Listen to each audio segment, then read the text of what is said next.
Amanhã, a lei de cotas nas universidades completa 3 anos. Durante esse período, o país criou cerca de 150 mil vagas para negros, o que inclui pretos e pardos. A estimativa é da Secretaria de Políticas de Promoção da Igualdade Racial.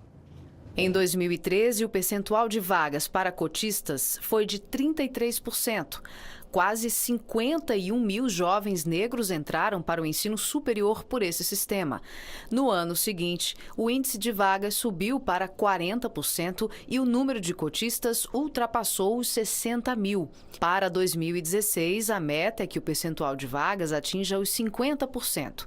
Atualmente, 128 instituições federais de ensino participam do sistema de cotas. A lei estabelece que, no mínimo, metade das vagas em universidades públicas e em institutos federais de educação sejam destinadas a alunos que estudaram em escola pública. E essas vagas devem ser preenchidas por candidatos autodeclarados, pretos, pardos e indígenas.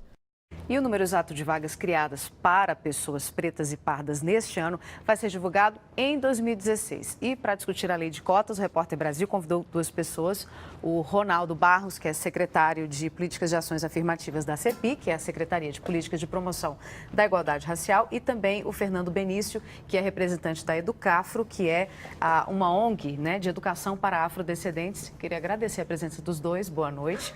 Quais são, vamos começar falando dos impactos que essa lei trouxe, tanto para a sociedade quanto para o meio acadêmico? Olha, essa lei, ela propiciou uma maior democratização do ensino superior, permitindo que houvesse uma maior participação da população negra nas universidades brasileiras. Ela também melhorou a qualidade das universidades nesses últimos 3 anos. As pesquisas mostram que a universidade, além de melhorar a qualidade do conhecimento, ela também permitiu uma maior diversidade na universidade, ou seja, quanto mais diverso é um espaço, mais rico ele é.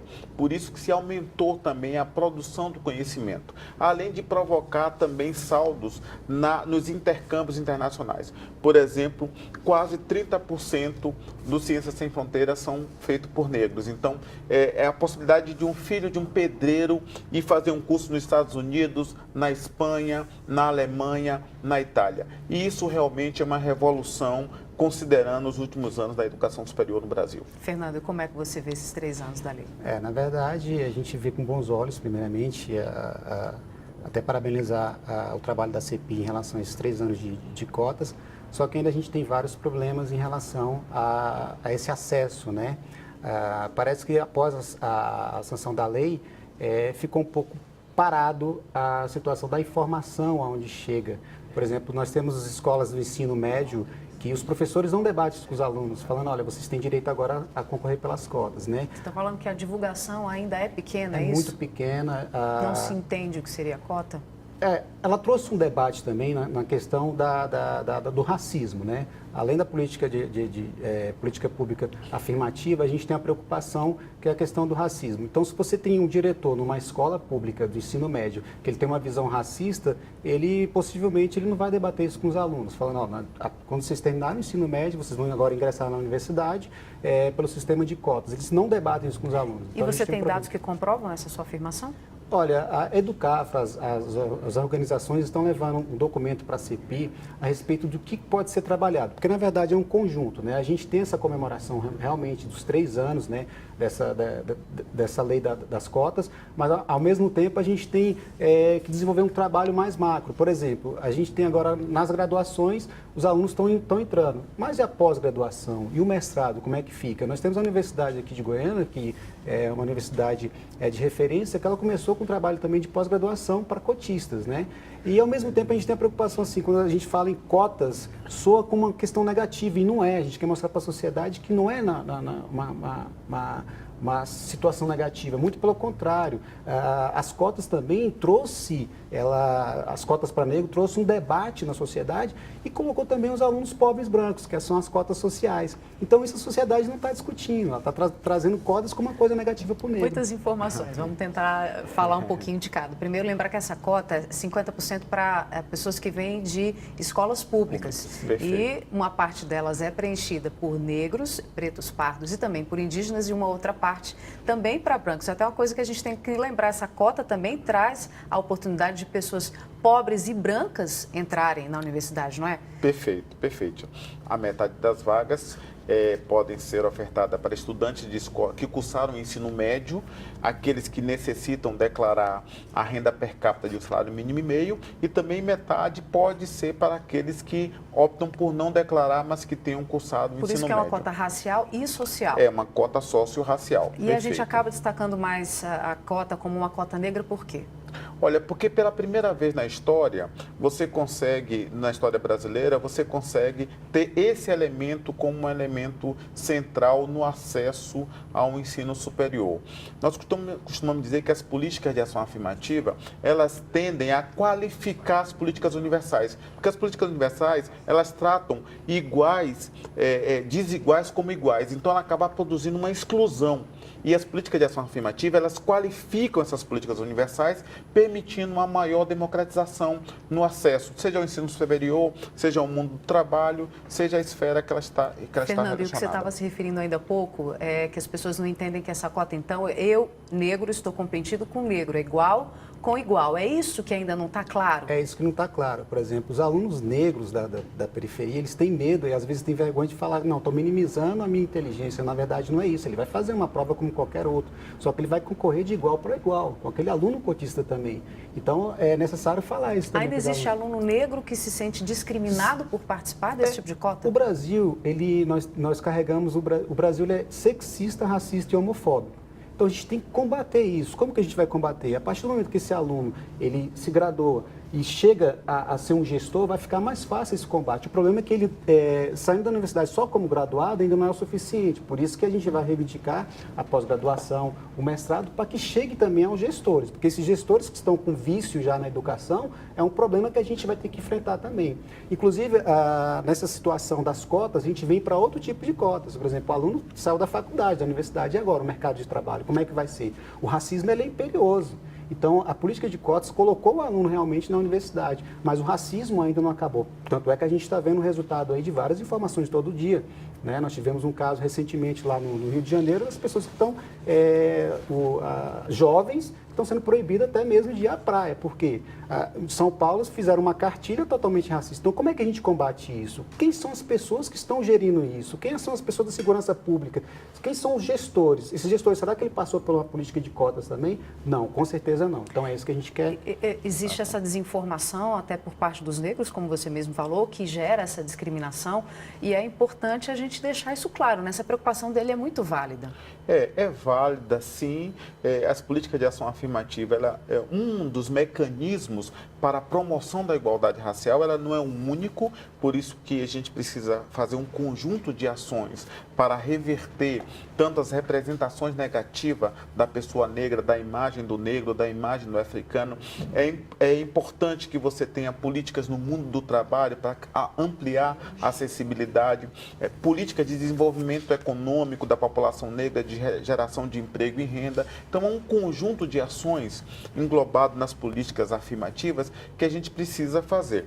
Mas é importante acentuar que nos últimos 12 anos o Brasil se destacou no mundo como um país que mais promoveu a igualdade racial. Hoje foi lançado o programa Bolsa Família, o programa Minha Casa Minha Vida, que ela tem uma incidência muito grande na população negra. Quase 75% da população beneficiada pelos programas sociais do governo são negros. Então, o país tem feito seu dever de casa, o governo federal tem avançado muito nessas políticas e isso é um exemplo para o Brasil e para o mundo. Já que a gente está aqui desmistificando algumas coisas, 2 pontos aqui importantes. Primeiro, a cor. Algumas pessoas, elas se autodeclaram pardas, pretas, indígenas, e há algum questionamento. Inclusive, aconteceu, que é uma outra lei de cotas, agora sim, cotas para concursos públicos, pessoa que foi aprovada para concurso público, se não me engano, para o Itamaraty, recentemente, mas a pessoa ela era branca, aparência branca mesmo, e se dizia negro. E aí entra outra discriminação, questionamento da lei. O que vocês têm a dizer a respeito?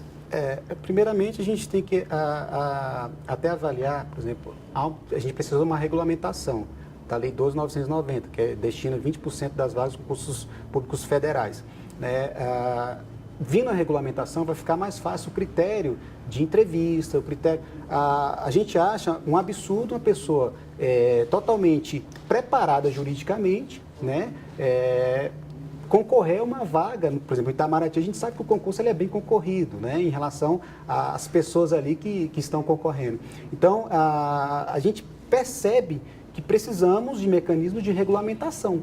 Para deixar esses critérios mais claros. Mais claros e automaticamente também mostrar para aquela pessoa que está tentando burlar um direito, tirando um direito de outra pessoa, ele está correndo um crime. Essa pessoa tem que ser punida e demonstrada como deve ser feito a inserção no concurso público, porque também está soando como uma coisa negativa, cada falha.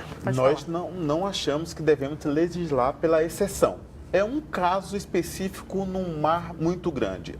Nós entendemos que a Lei 12.990 não necessita de regulamentação. Que é a lei para cotas de concurso. Perfeito, na cota de serviço público. Você tem tanto o sistema de autodeclaração, como você tem já uma jurisprudência a partir do voto do Lewandowski no Supremo, que também permite a heteroclassificação, identificação. Você já pode, porque você tem base legal para isso, criar numa banca de concurso uma comissão que pode avaliar a veracidade ou não da autodeclaração. Então, a gente já tem ordenamento jurídico suficiente para fazer valer a lei e não precisar de uma regulamentação. A lei é auto-aplicável e também é uma lei exitosa. Tem 1 ano de idade. Uma pergunta para os dois aqui, porque a gente recebeu uma pergunta de telespectador rapidamente, que o nosso tempo está acabando. Rodrigo Fernandes, de Novo Hamburgo, do Rio Grande do Sul, pergunta se os efeitos da política de cotas já são evidentes na sociedade. Rapidamente, para a gente encerrar os dois, por favor. Sim, se você observar, por exemplo, o aumento dos negros na classe média é um elemento, a própria presença do negro na universidade. Nós tivemos um aumento de 233%. Nós éramos 3% há 10 anos atrás, hoje nós somos 26%. Então, são dados evidentes. Tem dado aqui também sociedade. que antes eram 2% de negros na universidade, entre as primeiras. Perfeito. Agora a gente está em 26%. Também pois é um dado positivo. Então, um dado que mostra que houve um efeito concreto. Isso, né? mas há muito ainda que ser feito, né? A gente precisa dessa questão da divulgação da própria CEPI. Nós temos o Estatuto da Igualdade Racial, que muitos gestores ainda desconhecem que existe um Estatuto da Igualdade Racial, mas a gente houve uma evolução, sim.